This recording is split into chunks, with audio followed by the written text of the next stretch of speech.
fresh suit, straight tie. But how? How may I ask you, fine man? How is your community hygiene?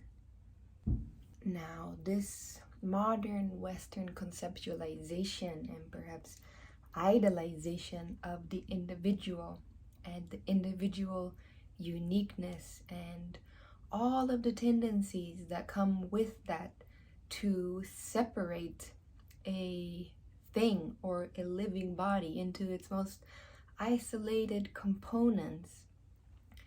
This is very unique indeed, because most all of the other cultures on this planet, especially the ancestral and the indigenous traditions, including that of our own ancestors, had a much more holistic view of life that integrates the principles of harmony and order and reciprocity, and in fact recognizes the individual and recognizes the amazing uniqueness that is actually flavored by and interdependent with our particular view of that weaving of infinite different interdependent relationships on the level of ourself and the whole being we are from within, all of the ecosystems within us on the level of direct family and relationship, community, and the territory, and even the cosmos, and how health is a process,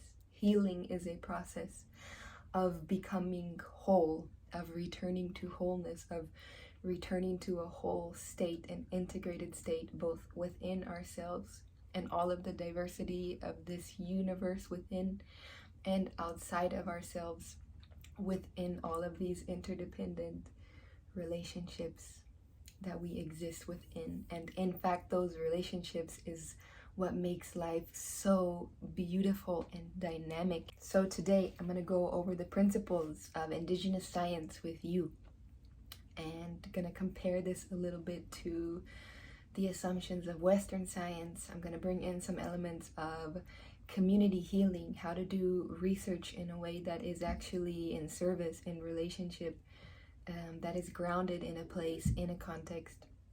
And from all of that information, I'm going to let you draw your own conclusions in terms of what that actually can imply for how we do research, for how we create interventions, therapeutic interventions for people. How do we create regeneration on all levels? And how do we care for life? So, two important people for the presentation and the transmission of what I am to share with you. One of them is Pamela Colorado. This is a woman from the Oneida Nation who, I believe in the 70s or 80s, came up and presented this whole coherent system or way of coming to knowledge that she calls indigenous science.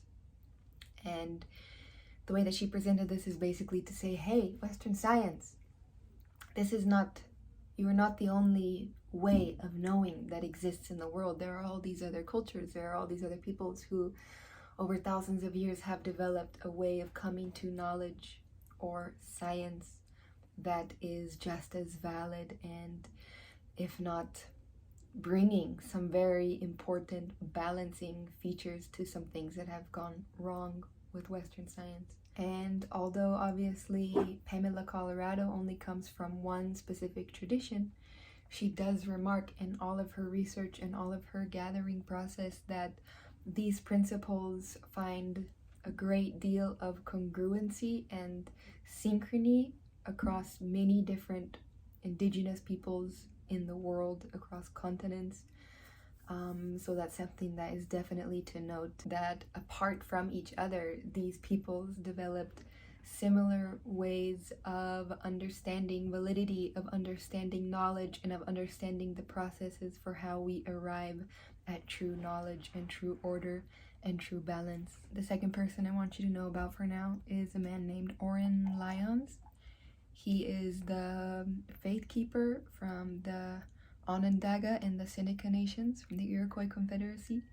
He is an international leader, has been appointed by the Council of Grandmothers to hold a leadership or the leadership position in the Indigenous Forum from the UN, and he's been doing a lot of peace work and a lot of education in his life, so he's a very solid source of information and authority on these subjects.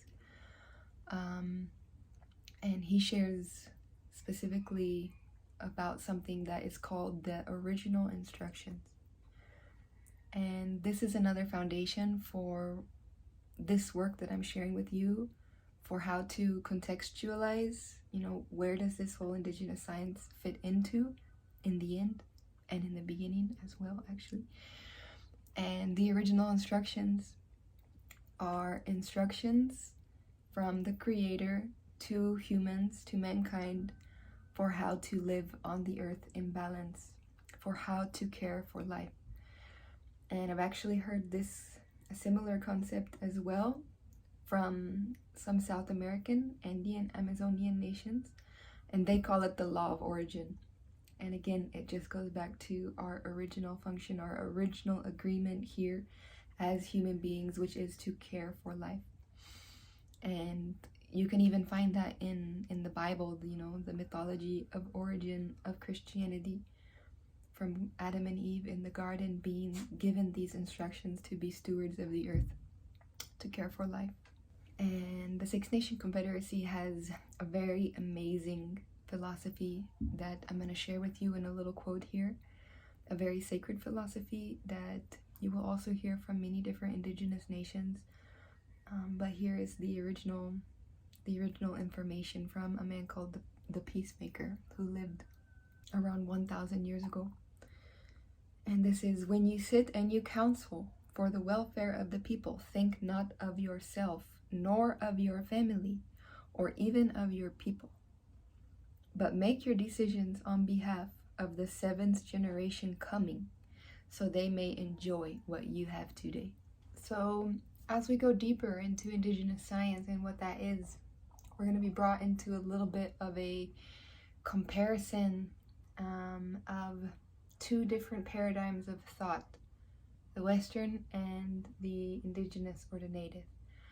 And that is going to inevitably take us deeper into some of these core fundamental assumptions about the nature of reality and how things work, and how whole systems and empires and, paradigms of consciousness and human belief were built upon these assumptions. So probably the biggest one would be the distinction between the subject and the object. Now, this is going to go a little bit into philosophy, but sometime in the ancient Greece, perhaps, in this birthplace of the Western sciences, an assumption was made. And it's kind of hard to pinpoint that assumption, but it seems to be, at least I feel like it seems to be in ancient Greece, because there were still some of the first philosophers who were not putting this boundary and this separation between self and other, between self and the phenomenon. And this got really embedded, this got really concrete a bit later on, that we can be objective and that there is a separation from subject and object. And based on that assumption that the subject, the observer, is separate from the thing or that which is being observed, objective research becomes possible. And if you know a little bit about how experiments are set up, I'm definitely not an expert, but from the little that I do know, there's this whole, you're trying to be objective as possible. You're trying not to change anything. You're trying to set up an artificial experiment where you're going to manipulate variables in order to see a direct cause and effect, which again is a very linear way of thinking, cause and effect, A to B. And what happens? What happens if you don't have this assumption that the subject and the object are separate? Well, other philosophies, like from India, and other sciences, such as indigenous science, they never made this assumption. They never made the conclusion about reality that the subject is separate from the object. And because of that, there is no such thing as objectivity. As soon as you observe something, you're already changing it. And this is where it gets pretty interesting, because if you go into the field of quantum science, they've now actually been able to prove that certain subatomic particles actually change and move based on whether they're being observed or not, which is pretty amazing to think about. I'm not going to get into all of the consequences of making that initial assumption or that distinction, separation between object and subject, because there are so many and it's hard for me to hold even a handful in my brain at once. It's just such deep-reaching implications for how we build so many other things. But one big difference that it makes in the way that science is done in indigenous science, where they don't have this assumption, because you can't just be an objective observer, you are always a participant. You are always a participant in what is happening in the reality of things, and you just can't get around that fact. So rather than trying to put up all of these artificial boundaries and protocols to not participate or to not affect things, you have to just embrace the fact that anytime you look at something, that anytime you touch something, you're changing it. So the question doesn't become how to not change it. The question becomes, how do I want to change this? What is my responsibility by participating in this phenomena? And that's pretty special in terms of how, again, this research and this science is then carried out, and we'll get into that. So this unity of subject and object is clearly marked in the first two in Principles of Indigenous Science in Pamela Colorado's work. And the first principle is this idea that the scientist is a participant. The Indigenous scientist is an integral part of the research process, and there is a defined process for ensuring this integrity. Number 2, all of nature is considered to be intelligent and alive, thus an active research partner. So again, going back to this idea that we are participants, and not only are we here to put ourselves into it, but we are here to acknowledge and to enter into relationship and reciprocity, and to see and be in relationship with all of the other forms of life and expressions of intelligence that we share this space and this time with. And that has some very deep moral obligations, and that implies some very big responsibilities as well that we are definitely lacking in some of these Western practices and extractive activities. Because if the earth is just an inanimate object, then of course there's no moral obligation as to how you treat that thing. Or the plants even. I mean, I think we should realize by now that the plants are alive, that the soil is alive. You know, a handful of soil, what is it, that has more microorganisms than the stars in our galaxy. You know, we are surrounded by life. And if you can enter into that state of communication and acknowledgement and reciprocity and breathing in with life, then you definitely feel a different kind of responsibility and obligation and morality, and also richness of all of the diversity and all of the beauty and the interaction and the interdependence. So it's a passionate thing for me, as you can see. I'm going to try not to get too sidetracked here so we can stay on track and we can move through the rest of these principles. I'm not here to advocate for right or for wrong, or to say that this is the truth and this is a lie, but I do want to bring you this opportunity for a reflection to see maybe what are some of the implications and the natural consequences of believing a certain way, or making assumptions about something, or buying into a paradigm or a construct that has been decided for you. What are the natural consequences in terms of the way that we behave, the way that we act, the way that we show up in our lives? and what do we want to choose in terms of the way we want to live with each other, with ourselves. So yeah, that's up for you to decide and make your own conclusion. The third principle of Indigenous science talks about balance, and it says, the purpose of Indigenous science is to maintain balance. So again, I'm not going to go too deep here, but the word balance here and how it is used is touching something really deep, really deep. If you're interested in exploring a little bit more about what that means, especially in the context of the Iroquois Confederacy, you can look up some information about the Great Law of Peace.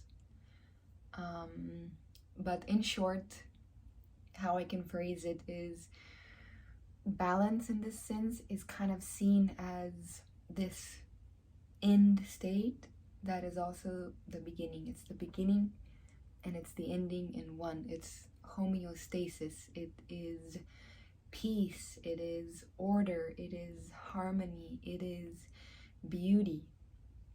And it's the natural state of life. It's the natural expression of life. And when we come in as an Indigenous scientist, or if we're practicing these principles and we want to make a research, well, all of our research has to be contextualized by this goal, which is to maintain balance. So the only need for research and for activating this scientific mind would be if something is out of balance, if something has left that system of order and harmony. And with the tools that we have, we restore that harmony and then we let it rest. Now, this is a huge difference with Western science, because, correct me if I'm wrong here, but the goal of Western science is not balance. Probably the closest thing you could say would be like the end-all goal of Western science would be maybe something called progress. And progress, it might have some pretty positive connotations, but it's something that can also be extremely damaging and destructive because it never stops, We come to the new world and it's constantly the final frontier, the Wild West. We hit the ocean on the other side.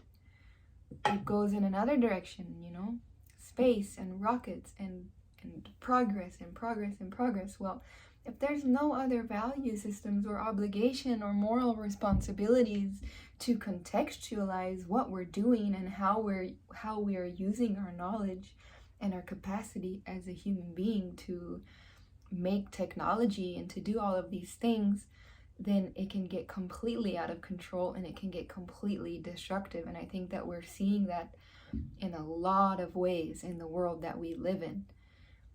And then, of course, progress is also just associated with financial and economic gain. So again, if the people who are funding most of the science, or the scientists who want to be paid and sustain themselves financially, have to work for the people who have money, who have interests for something to be proven in a certain way, then it gets completely disordered. And the essence of what science is as a way of coming to knowledge, as a way of seeking the truth, is completely lost. And I'm not against Western science. Again, I think that there's some amazing parts of Western science and there's amazing lineage of Western science, but there's been so many distortions that have moved in and have hijacked that system, so to speak, that it's really hard, for me at least, to trust what we call Western science nowadays. So this one is really interesting. I like it a lot. Principle number 4. Compared to Western time-space notions, Indigenous science collapses time and space, with the result that our fields of inquiry and participation extend into the overlap of past and present. So that one's really spacey. I'm sure if there's any buffs on here in the field of quantum science, you can have your hands all over this one. I can tie it into what some of my friends and mentors have shared in the Indian wisdom traditions, which is a lot about this ancestral thought being a spiral thought rather than a linear way of thinking. We can get really spacey on this one and go into quantum science or go into, time does not exist, there's only now. But I actually love one perspective in particular with this principle that makes it a whole lot more personal, so to speak, and that is our direct connection to our ancestors. So I guess most people know that Indigenous and ancestral peoples had more of a culture, more of a understanding and relationship to the ancestrality, and it's important to note that this relationship to the ancestors are not seen as, like a disembodied person that is separate, that exists in the realm of the past. The ancestors are right here, right now, making the way for us in this moment. And the reason that is because our bodies, our flesh is not separate from that great living tree of people which we grew out of. All of that memory, all of that information that has been passed down again and again and again is still alive today, and just in another form. And I really love that approach because it brings such a source of resilience. It brings such a source of, roots and richness of our experience, feeling guided, feeling strong, to know that we are our ancestors. We are what our grandmothers were praying for. We are the sweat and the labor of our grandfathers. We are literally walking prayers because they had the strength and the courage to go through what they went through and to pray for a way to be made, for us to have this possibility and this opportunity right now. One way to bring that relationship into our field of participation directly, and a method that is used by all ancestral and indigenous peoples of the earth, is through story. And I don't just mean like, the kind of story that one creative guy writes and makes popular. I mean the kind of story that is alive over generations and generations and generations. The kind of story that is like a vehicle for participation in the ongoing creation and manifestation and origin of humanity, because they're stories that, through symbols and archetypal imagery, they go beyond our conceptual minds, and they allow us an experience, a lived experience in our bodies that we can relate to, because everyone listens to a story in a different way. There's no ever one message to take out of stories like that. They are tremendously powerful. And this is an important tool in Indigenous science because, one, in the process of researching, because there are no objective experiments, because there's very little forms of quantifiable, manipulations and variables, it's about breathing in with a place. It's about collecting information from all of the different participants within that place, and that would involve going and interviewing people.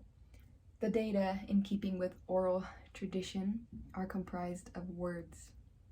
And just as the rings of a tree, an Indigenous scientist would go through and record data via interviews with all of the generations in that community. And this is achieved through something that is very sacred and full of protocol and that is the visit. So you actually have to go and visit with people. You actually have to go and sit down with people.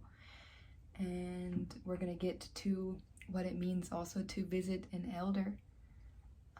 But we're not quite there yet. We're starting to see that as a part of this process of doing Indigenous science, as a part of this process of researching what is out of order, what is out of balance, what actions can be taken to restore order and balance, we're actually in the very process of doing the science, deepening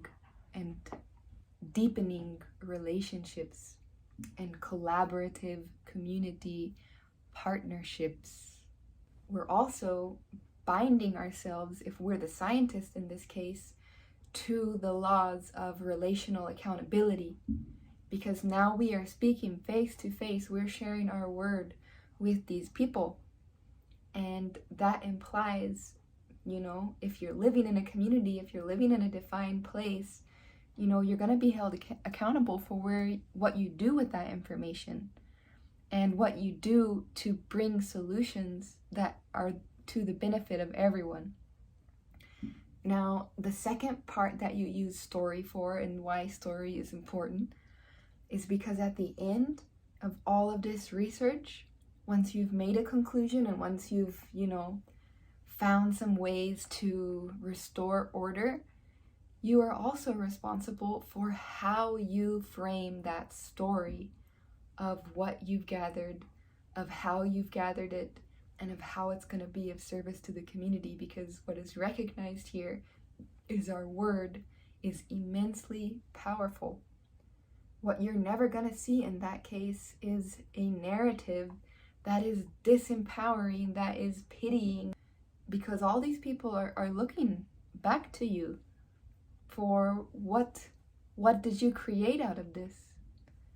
And that's really powerful. That is perhaps the most powerful form of accountability that exists to us human beings. And it's also another reason why there are so many problems with the disintegration of living healthy communities. We don't see people face to face anymore. We don't interact with them face to face. So we're not held accountable for our actions. And it's not to shame or to judge anyone. We're just humans, we're humans, and we make mistakes and we go out of bounds sometimes, and we all have our blind spots. That's what we have our community and our family and relationship for, so that we can help each other to stay in integrity, to stay true to our word, our thought, our actions. So continuing to advance, I believe there are 9 principles here that we got to cover. Principles number 5 and 6. Indigenous science is concerned with relationships. We try to understand and complete our relationships with all living things. So I think we've talked about that. We've covered that quite a lot, that relationship element, that reciprocity element. What might be being added here to talk about would be the idea of completing relationships. So there's this very deep sense of accountability and obligation that when you start a relationship with someone, let's say that you go to an elder and you, in this process of researching, you interview this elder, you're working with this elder, you're in reciprocity with this elder.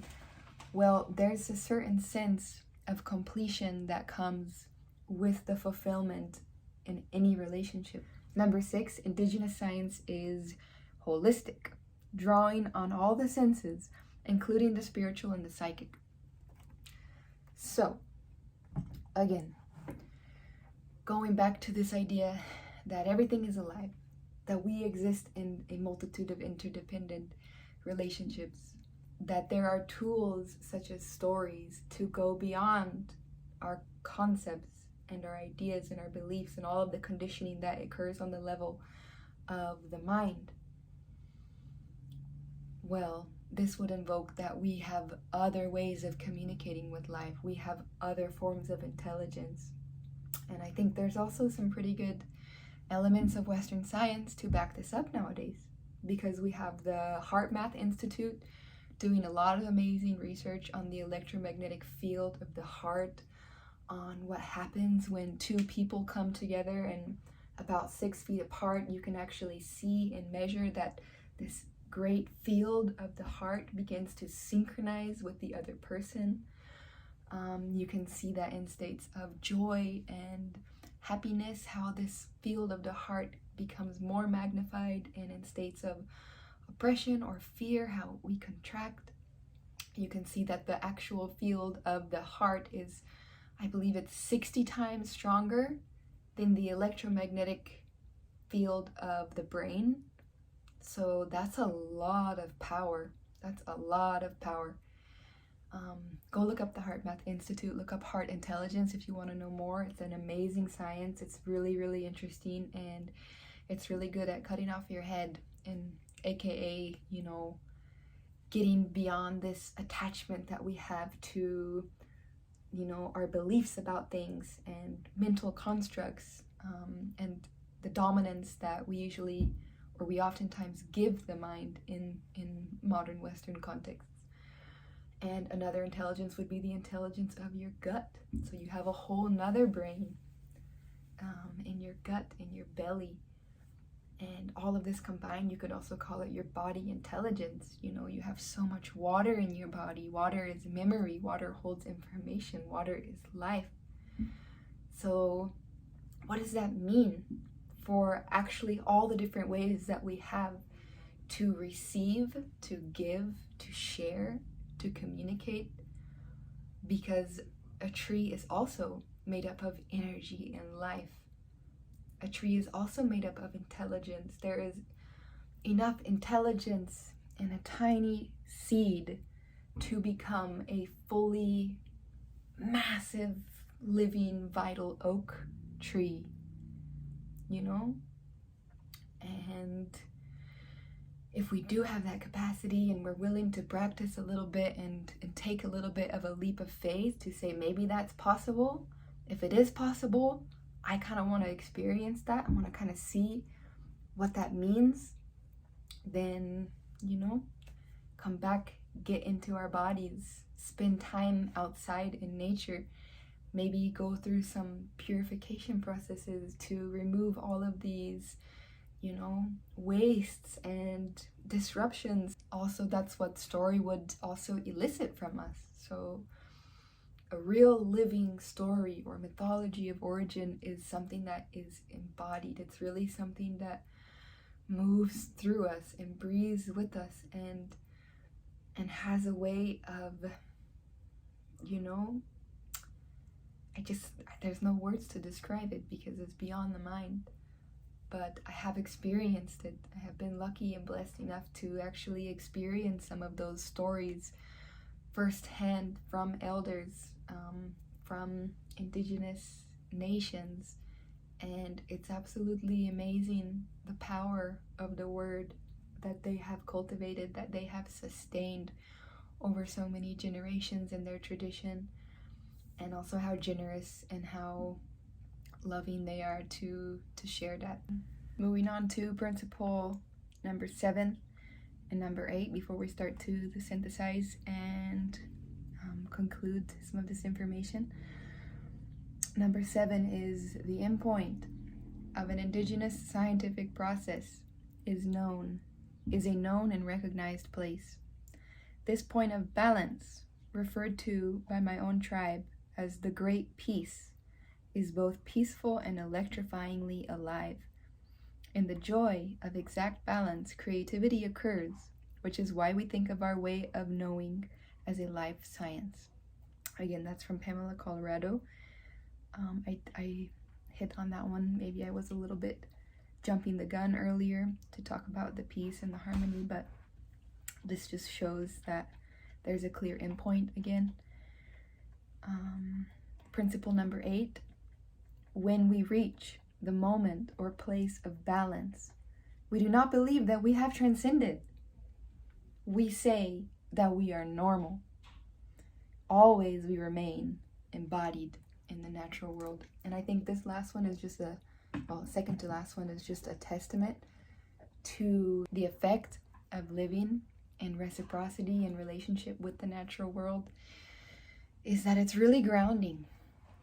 So I think that maybe some of you have seen that, and seen the repercussions of what happens when a person goes on a path of higher spiritual seeking or a path of greater knowledge. And maybe I've seen this with people who are following Eastern philosophies.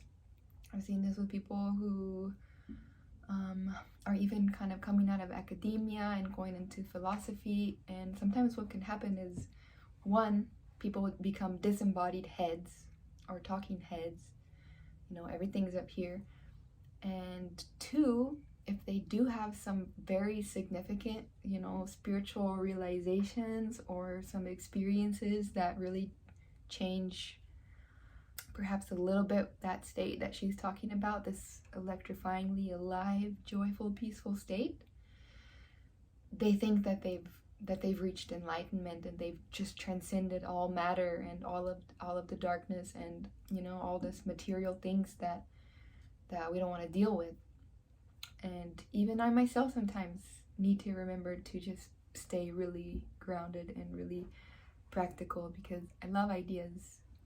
I love to think about things, but there is something just so wise about these pathways and these tools that teach us to bring that knowledge and bring those experiences into our body, to give them a home in our body, in our lived experience, and allow that to speak through our actions, to speak in the way that we walk, in the way that we dance.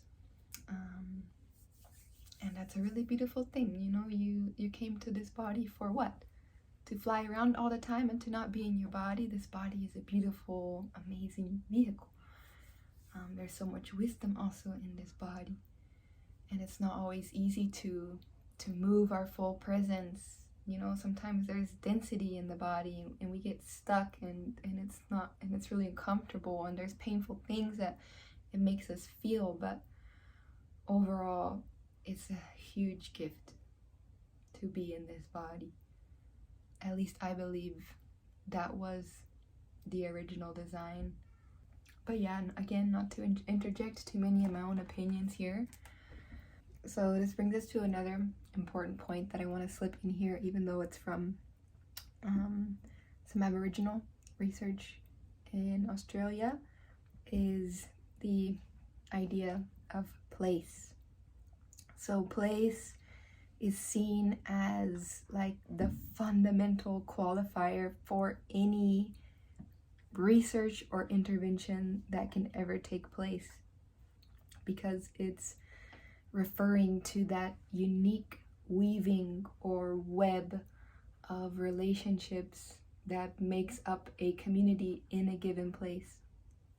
And again, that extends beyond temporal limitations, so it extends into the past and into the history of that place. It extends into the dimensions of what is called the dreaming, which is kind of touching on this shared dream that belongs to a specific place. And you can include in that maybe some shared assumptions, again, about the way things work, about how reality is put together, that we all agree that money has value, that we all agree to some basic things that provide a structure and a context for the way we navigate and we interact and we move in life. That's also a part of place. That's also a part of context.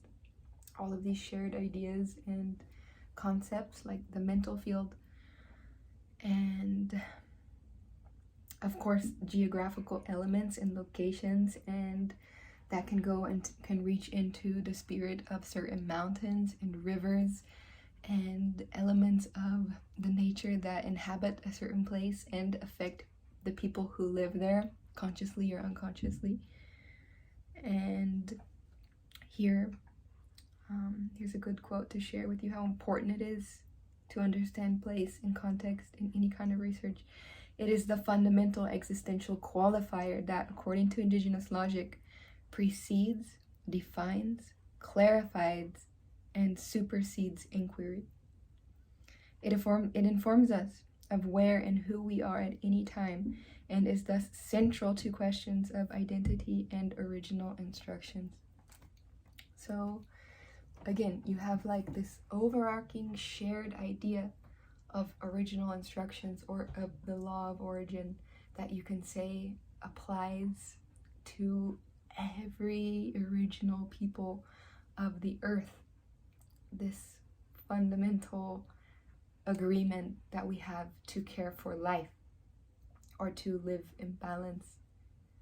And even though you might have one underlying principle, the way that that principle is expressed and manifested is with infinite different variety and possibility, according to all of the different variety and possibility and manifestation of the different territories and the regions of the earth. Obviously, if you're living in the Amazonian jungle, the way that you align yourself to nature, the way that you adapt to that environment, the way that you observe the relationships, and the way that stories are birthed from those peoples to encodify those rules and guidelines for harmonious relationship and reciprocity, are obviously going to be a lot different than original peoples who moved into the tundras, or the Sami people of, Finland and Sweden. So it's so important to understand place. This is why also in Indigenous science, it never really makes sense to say that, oh, well, I found this intervention, and, because people and humans operate like this, I'm gonna go and I'm gonna sell it, and I'm gonna implement it in all these places. According to this logic, at least, that doesn't make sense, because what's gonna be efficacious, what's gonna be valid, what's gonna actually make real change and positive transformations is something that is deeply aligned to and rooted into that place, or that weaving, that ailu, that sida, that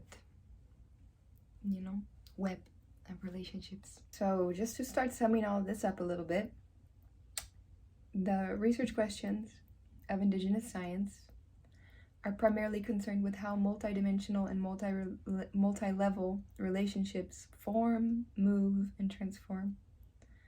So again, our eye and our arrow of the investigation is centered around relationships, understanding relationships. Successful research is about navigating these relationships and natural alliances in a manner that sustains long-term balance, harmony, and integrity for all members of a particular context or weaving. To do so effectively implies a commitment to understanding the culturally specific, ecologically and historically grounded narratives of past, present, future relations that are conducive to the good mind, or the balanced way of living in a particular place. Now, a young person, or let's say this researcher in this case, maybe they have really good intentions and they have a really good mind, but they themselves are having a hard time even understanding or perceiving what does it mean to be in a good mind, or what does it mean to be balanced. And this is where one last really important tool or procedure comes into play that is a part of Indigenous science, and I really love this and I respect it a lot, and that is the incorporation of elders into the process of research. So you would go to an elder, and again, I was mentioning a little bit this protocol around a visit. Well, it's even more important when you go to visit an elder. When you go to visit an elder, you always come with a respectful or humble demeanor.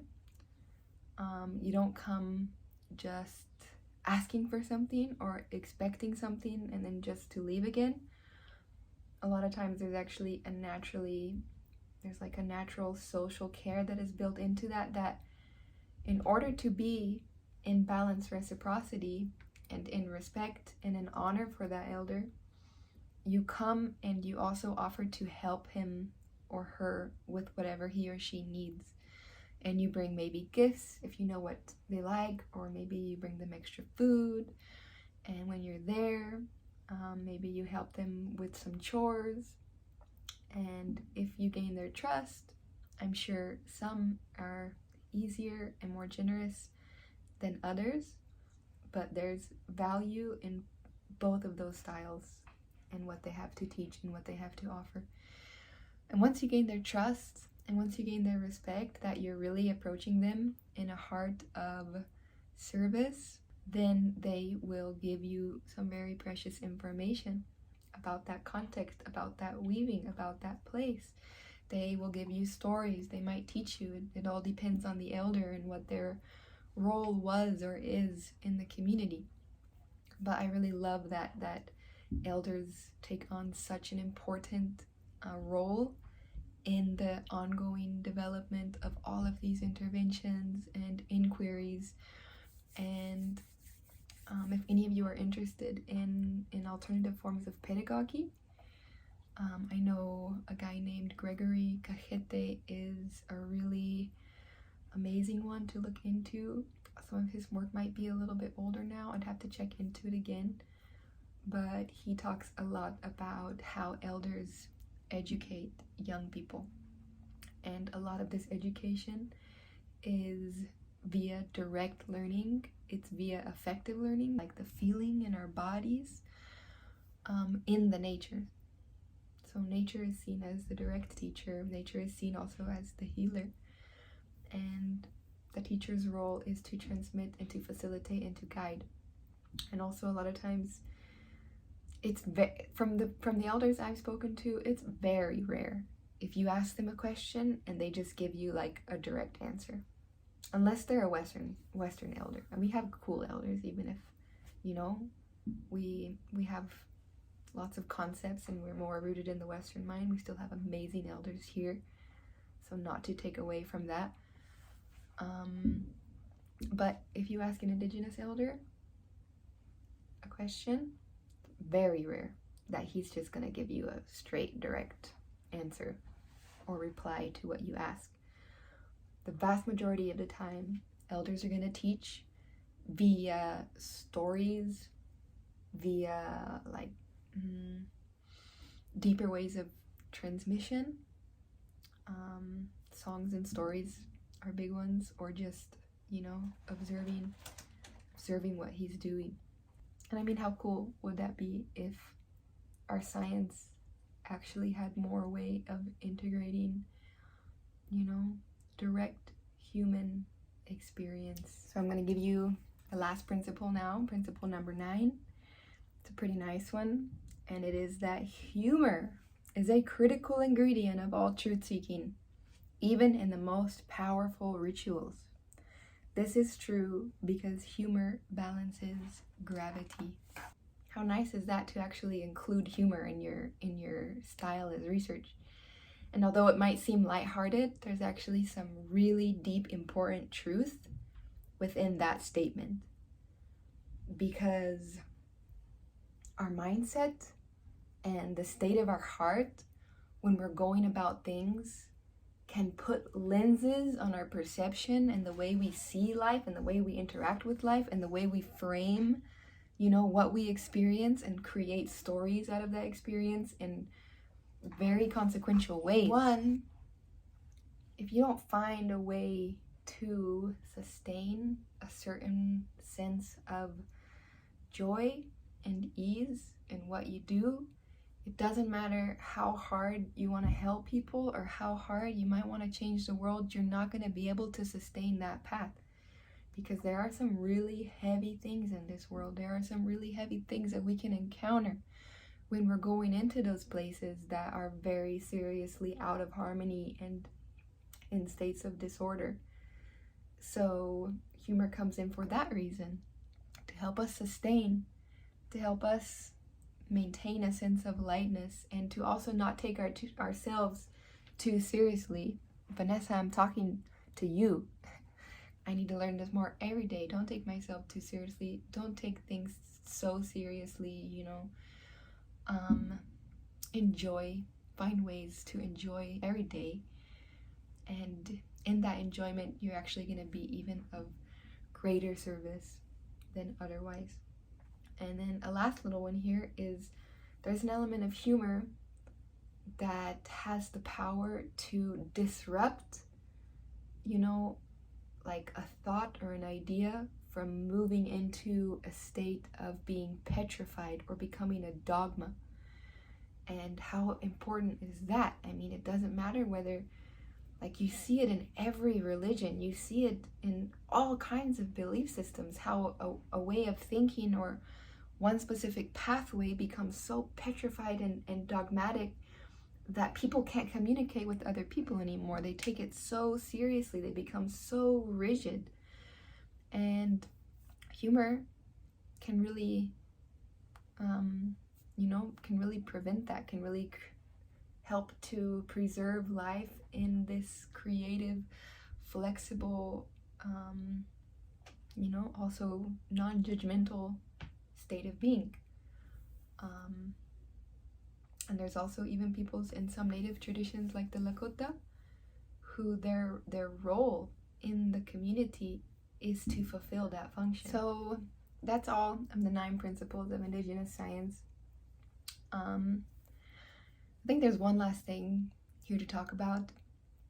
And if you are a Western white person and you're listening to this video thinking like, that all sounds really cool, but I'm not an Indigenous person.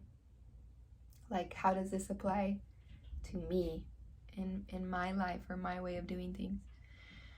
And I want to talk about something that is a bit delicate and a bit sensitive to many peoples, but it is the proposal that white people, that Western people, also have an Indigenous soul, or they have access to that memory of origin if they dig deep enough within themselves, if they do the work.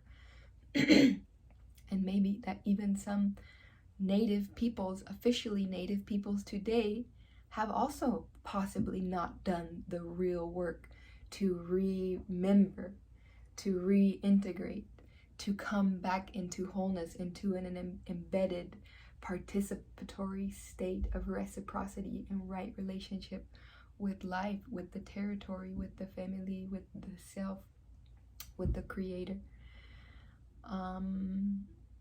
And I feel very confident to talk about this because I also used to be in a place when I was doing a lot of this research. Actually, I was feeling a lot of like imposter syndrome, like, who am I to be able to talk about this stuff? Who am I to present this research? I know that it makes my heart very passionate and it makes me very excited and it makes sense to me. But is it like appropriation just to incorporate it into my research? And thank God I had the blessing and the luck to be kind of guided and mentored by an Iroquois elder. His name is Thomas Arculeo, and he's been living in Austria and Germany the last 30 years, actually with the mission to re-indigenize the European peoples, to help people to wake up to this memory that lives within them, to this capacity that is our blueprint, that is our birthright, to be in deep, authentic communication, relationship, connection with life itself and all of the different diverse manifestations of life. And with that connection and with that richness and that abundance comes also that responsibility to act, to do the best we can to care for life, to do the best we can to think and act in a way that is making viable pathways and possibilities, not just for ourselves and for our children, but 7 generations coming. Try thinking like that with even one decision. Try to think of the consequences of one decision and what it might have for 7 generations after you. It's a really impressive mental exercise. And there are many ways that you can come into a restoration and a regeneration of that memory of origin. no matter how many layers and lenses of separation and conditioning have been put upon you, there is always a path home. That memory is within you, and it is so worth it, no matter how many challenges or obstacles, or maybe people who are going to look at you like you're a little crazy.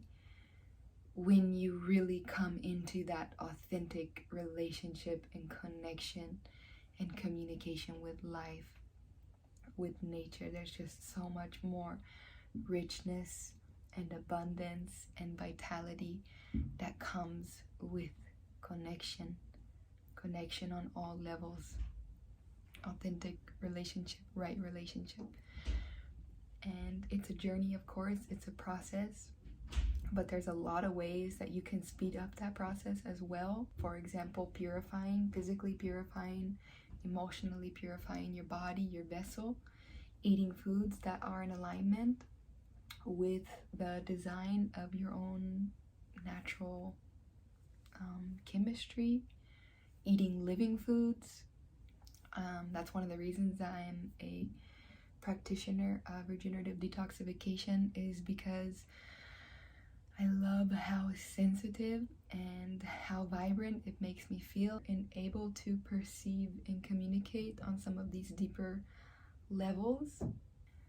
So eat real food, eat living food, go drink some water, some fresh spring water from the mountains or from the volcano, and just imagine taking that memory and information from all the ways that water has traveled to reach you. You know, go spend time outside in nature as much as you can. Work with plants and herbs, you know, work with these forms of intelligence that are rooted in the territory that you live within.